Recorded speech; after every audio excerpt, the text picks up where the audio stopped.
Hey guys, what's going on? It's Matt Trendler from 1943. In today's video, as promised, this is my 1 year later video on my Lionel Legacy R27 Subway set. Alright, so I turned the powered car off, that way you guys don't have to listen to the buzzing. So, this set I got last year, and I'll tell you, for what it is, it's a really nice set.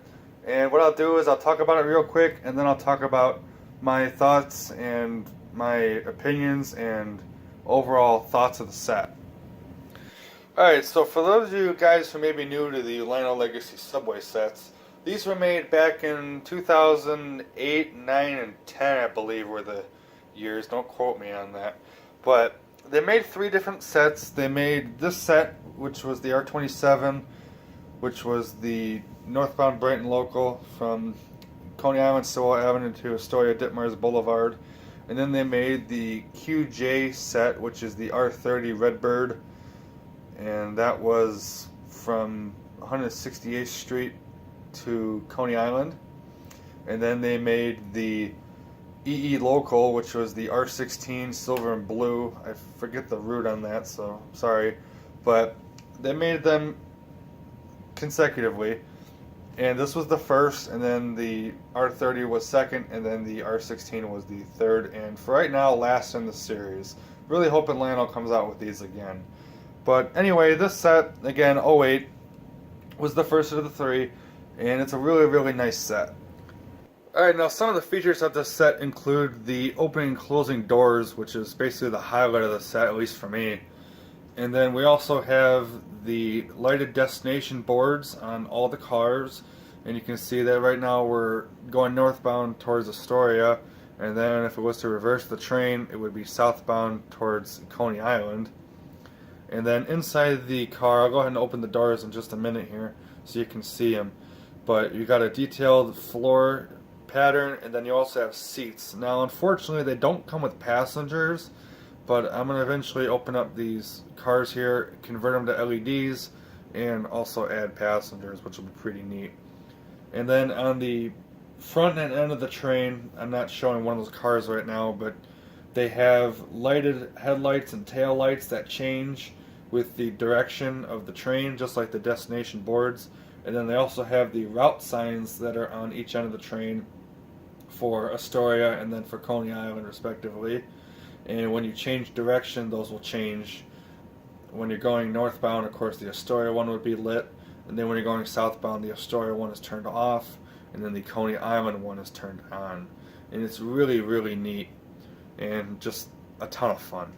And now what I did was on this set here, I went ahead and recorded a route, because on the train, there's the whole route, which I believe is like 20 or 30 something stops. Don't quote me on that, but I did a couple videos on it where I ran the whole route and recording on the Legacy remote. So basically the train kind of ran itself, kind of like the MTH sets do.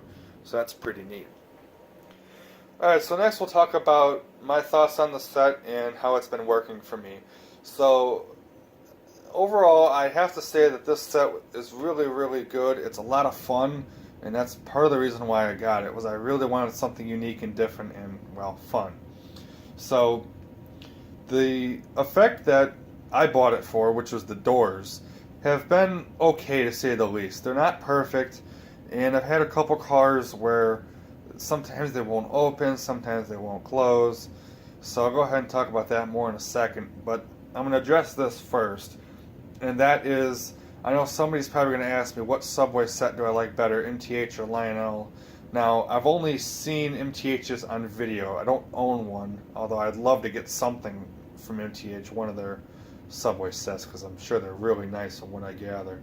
But MTH's, the benefit with MTH's is that they have basically the auto mode or recording, whatever you want to call it.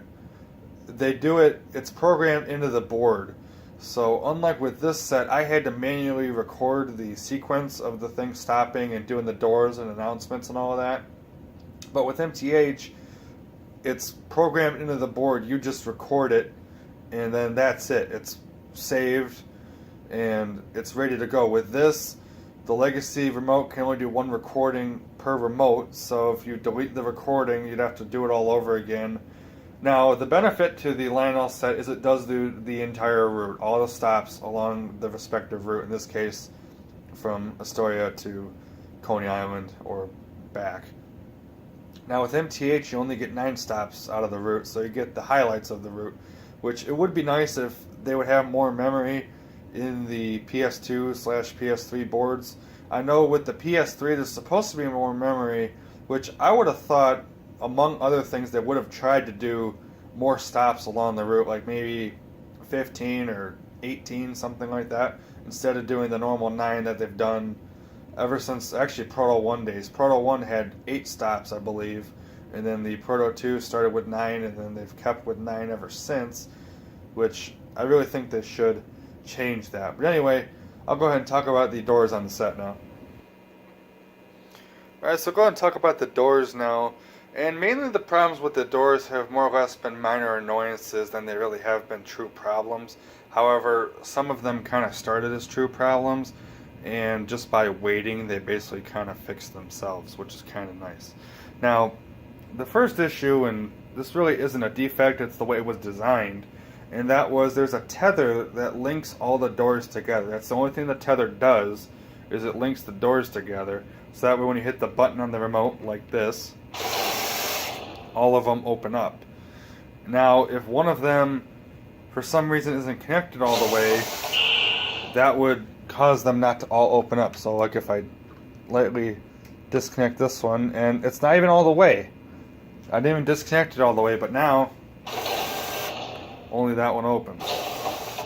The other ones don't. So you kind of have to be careful and make sure that tether is plugged in all the way. And even if it doesn't look plugged in all the way, you gotta feel some resistance in it, and then that'll fix it, because now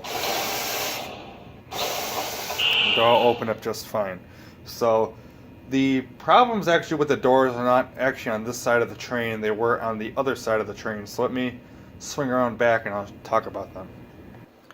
Alright, so I said I was going to go around the back of the layout. It'll make a little more sense to talk about it here on this side of the train.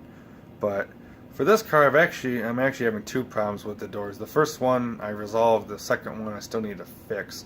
But the first problem was that the doors on this side of the train, back over here, were not closing.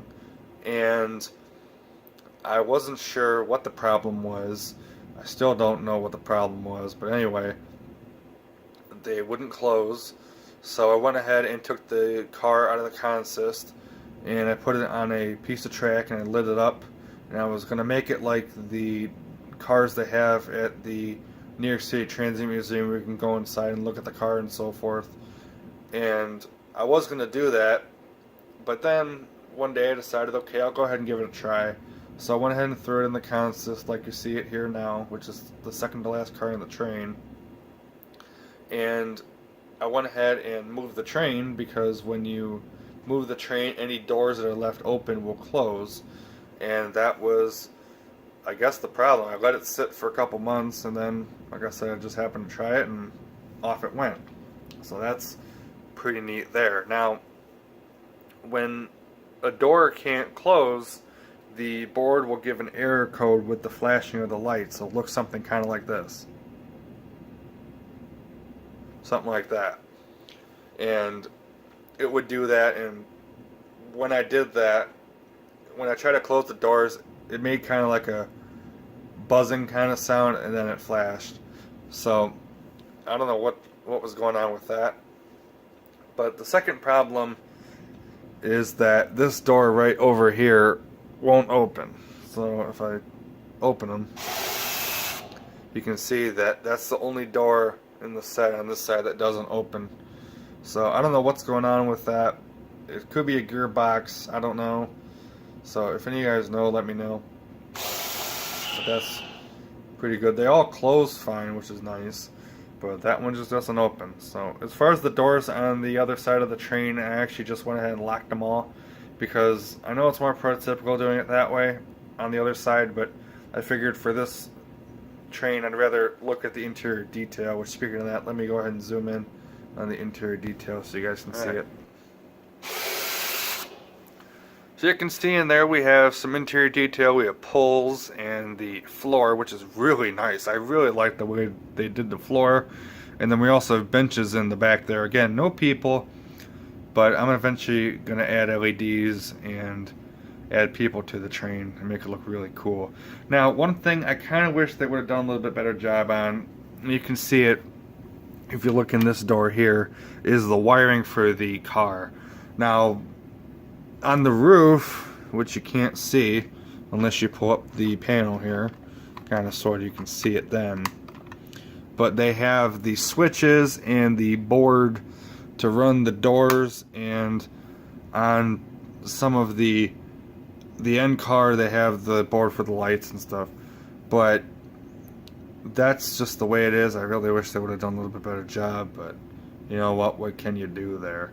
So, but that's okay. It still looks pretty good anyway. This is another little minor annoyance, was that the door on this side of the train for this rear car didn't close when I first got it. And the problem with that was a drive shaft that was not installed in the train. So I got that back and that was fine. So a couple little minor annoyances, and then that'll be it for this video. Alright, so we're back on the 8028 car, the one I was talking about with all the door problems. And this was another little minor annoyance, was that this light, for some reason, shines really brightly. I have no idea why. So if I open the doors again, if you look at the lights on the left and right, this middle one is really bright. I have no idea why, and it doesn't happen for any rhyme or reason. It just kind of happens. And I don't know. You actually probably saw it when I touched it. It did it. I don't know. But when I convert the set to LEDs, which the color in this set is not correct, it should be the fluorescent cool white color, kind of whitish. And this is more incandescent bulb color. The lights in this set are bulbs, by the way. They're not LEDs, which sucks. So I definitely want to change that. But that's that. So now I'll move on to the powered car. I'll talk about a couple minor annoyances there, and then that'll wrap up this video. Alright, so a couple minor annoyances on the powered car. The first of which, and this I feel Lionel really could have done a better job on, was the powered car obviously has all the electronics and motors for the train, which, okay, that's fine, it should. But what I really would have liked if they would have put a picture or some kind of look that it would have an interior in it. Because right now, the way the car sits, there's a gray wall when you open the doors, and so that way obviously you wouldn't see all the electronics. But again, I really wish they would have put a picture or some kind of something in there, so that way it would look like it would have an interior. But that's a minor annoyance, and because of that, I do have the doors locked on the powered car that don't open on either side, because it just looks stupid. So, but that's that. Another minor annoyance I have, and this one, again, it just kind of fixed itself, was that I was running the train and it had this horrible squeaking sound. I mean, so bad I couldn't even run the train. It was that bad. So I didn't do anything with it. I just I let it run, and then I got so annoyed with it, I shut it off and left it for a couple days, and then all of a sudden I fired it back up and it was fine.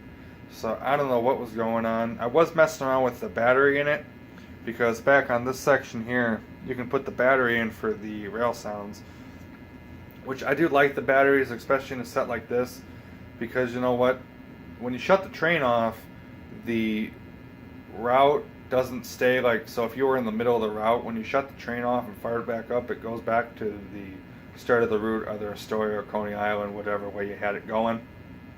And if you keep the battery in there, and let's say you have a derailment, and you clear the short quick enough before it does its reset sound, the route would stay, which is kind of nice. So Gunrunner John on the OGR forum actually makes a capacitor battery kind of thing for these legacy engines, so that way you don't have to use like a rechargeable or just a regular 9-volt battery. You just shove this in here, you run the wire to the hot lead of the pickup, and that's that. So I'm probably going to look into that for my Lionel trains. But other than that, that's basically all I have to say on this set. It's a really fun set, and despite those little minor annoyances, it's still a really fun train. and I would definitely buy it again. It's really, really nice. So if any guys have any, suggestions on how I can maybe improve this train, as far as, like LEDs to use, I know they make LED strips in the warm white colors, cool white, I'm sorry, colors. That'd be really appreciative as to, a certain size or what kind of LEDs I should use. I have strips, but they're the warm white color, not the cool white. But that's about it for this train, guys. I hope you enjoyed it, and like I said, I'll link all the videos that I've done on this train in the description, and then I think this will wrap it up as far as this set by itself. I'll do runs on it, just scattered around with other things. So take care, guys. We'll see ya.